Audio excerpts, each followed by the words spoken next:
Hello दोस्तों, welcome to math Guru. Social media में 3 से 4 दिन के अंदर एक न्यूज़ काफ़ी तेज़ी से वायरल हो रहा है।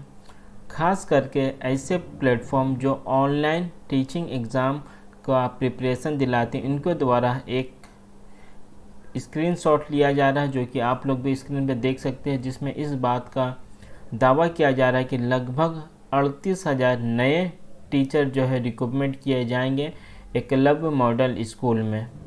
एक छोटा सा क्लिप जो कि फाइनेंस मिनिस्टर का ही है, वो पहले का है, पहले वो आप लोग देखिए। उसके बाद से कौन कौन सा व्यक्ति इस फॉर्म को फिलअप कर सकता है और रियलिटी क्या है इस वैकेंसी का, उसके बारे में भी मैं आप लोगों को जानकारी दूंगा। पहले फाइनेंस मिनिस्टर ने बाकायदा पार्लियामेंट में 1 से 1.5 मिनट का उनका एक स्टेटमेंट है, उसको पहले आप लोग सुनिए। उसके बाद सभी बातों पर डिटेल्स में चर्चा करूंगा। कौन कौन अभ्यर्थी इस फॉर्म को फिलअप कर सकता है, कौन कौन सा कैटेगरी के लिए वैकेंसी आता है, इन सारी बातों की जानकारी मैं आप लोगों को इस वीडियो में दूंगा। पहले आप लोग ये क्लिप देखिए। Basic infrastructure. माननीय स्पीकर सर, प्रधानमंत्री PBTG, which is Primitive Vulnerable Tribal Groups Development Mission, is being launched. To improve socio-economic conditions of the particularly vulnerable tribal groups, the PBTGs as we refer them to, Pradhan Mantri PBTG Development Mission will be launched. This will saturate PBTG families and habitations with basic facilities such as safe housing, clean drinking water and sanitation, improved access to education, health, nutrition, road and telecom connectivity, and sustainable livelihood opportunities. An amount of 15,000 crores will be made available to implement the mission in the next 3 years under the Development Action Plan for the Scheduled Tribes. Ekalavya Model Residential Schools. In the next 3 years, Center will recruit 38,800 teachers and support staff for the 740 Ekalavya Model Residential Schools, which is serving 3.5 lakh tribal students. PM Awas Yojana. The outlay for PM Awas Yojana is being enhanced by 66% to over 79,000 crore रुपया लगभग इसी का उनके द्वारा जानकारी दिया गया कि अलॉट किया गया है ट्राइबल एरिया के रहने वाले लोगों को विकसित करने के लिए, जिसमें उन्होंने एकलव्य मॉडल स्कूल का भी नाम को बताया कि इस स्कूल में भी जो है खास करके ये SC ST यानी ट्राइबल एरिया में इस स्कूल को इस्टेब्लिश किया जाता है वहाँ के बच्चों के लिए। तो इस स्कूल को भी जो है अपग्रेड किया जाएगा और यहाँ पे टीचर रिक्रूटमेंट किया जाएगा। ये वीडियो आपका काफ़ी पहले है। सिर्फ उसके बाद सिर्फ और सिर्फ 10,000 टोटल में बता रहा हूँ, टीचिंग और नॉन टीचिंग पोस्ट दोनों का ऐड करके लगभग 10,000 रिक्रूटमेंट हुआ है 2024 में, जो अभी तक पूरा नहीं हुआ है। उस समय भी इसी तरीक़ा से काफ़ी ज़्यादा जो है ढोल नगाड़े के साथ इसका प्रचार किया गया था कि लगभग 38,000 नए रिक्रूटमेंट वैकेंसी किए जाएंगे आने वाले 3 साल में, लेकिन अभी तक सिर्फ 10,000 रिक्रूटमेंट ही हमें देखने को मिला है। और जो बजट पास हुआ था उसके लिए बाकी बजट कहाँ गया, अभी तक इसका कोई भी जानकारी नहीं है। एक बार फिर से 25-26 में लगभग 7,088 करोड़ और 60 लाख रुपया पास किया गया है ट्राइबल एरिया के लिए, जिसमें ये मैं आपको जो डेटा दिखा रहा हूँ खास करके स्कूल के लिए ही बता रहा हूँ। अलग से और भी कुछ पास किया होगा तो उसका जानकारी नहीं है, लेकिन एजुकेशन से रिलेटेड एकलव्य मॉडल स्कूल में लगभग 7,088.60 करोड़ रुपया पास किया गया है। तो जिस तरह से अगले बार ये बताया गया था कि हालांकि उन्होंने एक टाइम पीरियड मेंशन किया था कि 3 साल में जो है ये रिक्रूटमेंट प्रोसेस को कंप्लीट किया जाएगा, लेकिन अभी तक सिर्फ 10,000 ही उसमें से जो है वैकेंसी को कंप्लीट किया गया है। दूसरी बात, यूट्यूबर के द्वारा खास करके ऐसे लोग जो यूट्यूब के माध्यम से या ऑनलाइन एप्लीकेशन के माध्यम से टीचिंग का एग्ज़ाम का प्रिपरेशन दिलाते हैं, वो जो है इसको काफ़ी ज़्यादा प्रमोट कर रहे हैं। पहले बात मैं बता दूं कि ये स्कूल जो है आपको क्लास 6 से स्टार्ट होता है, यानी प्राइमरी लेवल यानी 1 to 5 में इस स्कूल में किसी भी तरीका का कोई भी वैकेंसी हमें देखने को नहीं मिलता है। और अगर आप एज अ टीचर इस स्कूल में अप्लाई करना चाह रहे हैं तो आपका बीएड होना कंपलसरी है। अगर आप डीएलएड के अभ्यर्थी हैं, आप किसी भी यूनिवर्सिटी से किए हो, अगर आप एनआईएस से किए हो या किसी अन्य बोर्ड से भी किए हो, तो भी आप इस स्कूल में जो है फॉर्म को फिलअप नहीं कर सकते। जिस तरह से केवीएस में क्लास 1 to 5 के लिए ही सिर्फ जो है डीएलएड का अलाउ किया जाता है, अदर स्ट्रीम यानी टीजीटी के लिए डीएलएड का अलाउ नहीं किया जाता, उसी तरीक़ा से एकलव्य मॉडल स्कूल में भी क्लास 6 से ही ये स्कूल स्टार्ट होता है, इसलिए डीएलएड वाले अभ्यर्थी ये फॉर्म को फिलअप नहीं कर सकते हैं। हालांकि जो रियलिटी मैं बता रहा हूँ, शायद आप लोगों को ये सुनने के बाद थोड़ा सा मन में ठेस पहुँचे, तो बाद में ठेस पहुँचे इससे अच्छा मैं आपको अभी इसका जानकारी दे दूँ।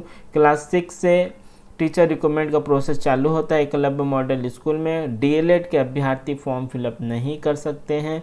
दूसरा बात, अगर डीएलएड के अभ्यर्थी फॉर्म फिलअप करना चाहते हैं तो आप लोग नॉन टीचिंग वाले जो पोस्ट निकलता है, जैसे लास्ट टाइम जो निकला था अराउंड 10,000 वैकेंसी का अंदर ही नॉन टीचिंग का भी वैकेंसी था, जिसमें सबसे बड़ा वैकेंसी हमें वार्डन का देखने को मिला था। अगर आप ग्रेजुएट हैं तो आप वार्डन वाले फॉर्म को फिलअप कर सकते हैं। मेल और फीमेल के लिए अलग अलग वैकेंसी हमें देखने को मिलता है। सिर्फ ग्रेजुएशन, उसमें कोई भी मिनिमम आपका 50% हो या ऐसा कोई भी क्राइटेरिया नहीं है। अगर आप ग्रेजुएट हैं तो आप इस फॉर्म को फिलअप कर सकते हैं, आप किसी भी स्ट्रीम से हो।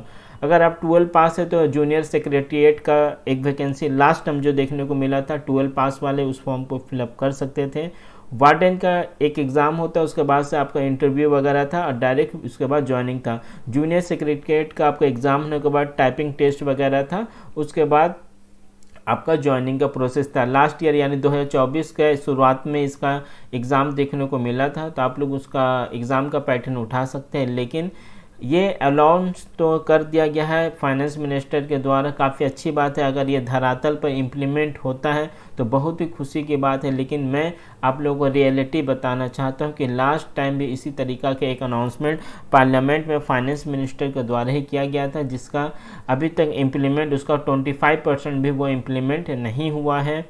प्लस एक बार मैं फिर से रिपीट कर दूं, डीएलएड के कैंडिडेट इस फॉर्म को फिलअप नहीं कर सकते। डीएलएड मतलब कोई भी डीएलएड, अगर आप नॉर्मल डीएलएड है, रेगुलर डीएलएड है, एनआईएस के थ्रू डीएलएड के, तो भी आप इसको नहीं फिलअप कर सकते। सिर्फ बीएड के अभ्यर्थी इसको फॉर्म फिलअप कर सकते हैं। तो उम्मीद है आप लोग सारी बातें समझ गए होंगे। जो इतना ज़्यादा इस वैकेंसी को लेकर हल्ला गुल्ला किया जा रहा है, रियलिटी में ये इतना बड़ा नहीं है। अगर वैकेंसी आती भी है तो जिस तरह से लास्ट टाइम आया था, लगभग 10,000 के करीब वैकेंसी आएगा, जिसमें बहुत सारे कंपटीशन हमें देखने को मिलेंगे। उसके अलावा सीटेड वगैरह अनिवार्य है, ये नहीं है, ये एडवर्टीज़मेंट आने के बाद ही हमें पता चलेगा। फ़िलहाल ऐसा कोई भी जानकारी नहीं है जो कि AMRS के द्वारा दिया गया। वहीं एक KVS को लेके भी काफ़ी ज़्यादा सोशल मीडिया पे हो हल्ला मचा हुआ कि जल्द ही हमें KVS का वैकेंसी भी देखने को मिल सकता है। KVS का वैकेंसी नॉर्मली जो KVS का पैटर्न रहा है, हर 2 साल में जो है उसका वैकेंसी निकलता है। लास्ट 2024 में इसका एग्ज़ाम हुआ था, तो अगर पैटर्न को ही अगर हम लोग फॉलो करते हैं तो उम्मीद है 2025 में हमें फॉर्म देखने को मिले। लेकिन ये भी एक रियलिटी है कि मार्च में के महीने में जो बताए जा रहे हैं बहुत सारे यूट्यूबर के द्वारा कि मार्च में हमें KVS का वैकेंसी देखने को मिल सकता है, उसका भी चांसेस काफ़ी ज़्यादा कम है, क्योंकि इसका पहले वाला जो आपका KVS का वैकेंसी आया था उसका ही रिक्रूटमेंट प्रोसेस 100% अभी कंप्लीट नहीं हुआ है, कुछ काम अभी भी उसमें बाकी है। अगर वैकेंसी आता भी है KVS का तो इस 2025 के लगभग लास्ट में हमें देखने को मिल सकता है। और PRT के एग्ज़ाम का मैं बात करूँ KVS का, तो उसका पैटर्न जो है अगर आप लास्ट 2-3 साल का उठा के देख लीजिए, खासकर PRT वाला एग्ज़ाम का, उसका एग्ज़ाम का पैटर्न पूरी तरीक़ा से चेंज हमें देखने को मिलता है। तो हड़बड़ा कर अभी कोई भी कोर्स परचेस ना करें। नॉर्मल जो आप लोग टीचिंग का एग्ज़ाम का प्रिपरेशन कर रहे हैं उसी तरीक़ा से प्रिपरेशन करते रहे। KVS का PRT को लेकर पर्टिकुलर कोई भी कोर्स अभी ख़रीदने की ज़रूरत नहीं है, जहाँ तक मुझे आइडिया। क्योंकि मैं एक छोटा सा एग्जांपल देता हूँ, इसके पहले जो आपका KVS का पीआरटी का रिक्रूटमेंट हुआ तो उसमें साइंस पोर्शन पूछा नहीं गया था। सीडीपी का वेटेज काफ़ी ज़्यादा था, लगभग 60 नंबर या 80 नंबर के अराउंड सीडीपी का वेटेज था, लेकिन उसका पहले यानी 2019 वाला जो रिक्रूटमेंट हुआ था उसमें साइंस पोर्शन भी आया था, मैथ भी आया था और सीडीपी का वेटेज भी उतना ज़्यादा नहीं था। तो हर बार केवीएस खास करके पीआरटी के पैटर्न में कुछ ना कुछ बदलाव करती हैं, तो थोड़ा सा वेट कर लीजिए, जब एडवर्टीजमेंट आएगा उसके बाद ही जो है केवीएस का कोई अगर आप लोग कोर्स परचेस वगैरह करना चाहते हैं ऑनलाइन के माध्यम से तो ही करें, क्योंकि अभी अगर आप पुराने पैटर्न के हिसाब से कोई कोर्स परचेस करते हैं तो आने वाले कल में जब पीआरटी का पैटर्न चेंज होगा तो वो कोर्स जो है बहुत ज़्यादा आपके लिए उपयोगी नहीं रहेगा। नॉर्मल अगर आपने सीटेट वगैरह, जाहिर सा बात है जो लोग केवीएस में बैठते हैं उनका सीटेट क्वालिफाई होना ज़रूरी है, तो अगर सीटेट क्वालिफाई किए हो तो उसी पैटर्न को फॉलो करिए। अन्य राज्य में वैकेंसी हमें देखने को मिला, उसको भी उसके प्रिपरेशन करते रहिए, उसी के साथ साथ केवीएस का भी आपको प्रिपरेशन हो जाएगा, कुछ अलग से केवीएस में नहीं आता है। तो उम्मीद है आप लोगों को सारी बातों का जानकारी मिल गई होगी और जो कन्फ्यूज़न एक क्रिएट किया जा रहा है सोशल मीडिया के माध्यम से उसका भी जवाब आप लोगों को मिल गया होगा। टीचिंग एग्ज़ाम से रिलेटेड कोई नया अपडेट आएगा तो मैं आप लोगों को देने का कोशिश करूँगा। चैनल पर नए हैं तो चैनल के साथ बने रहें। Thank you.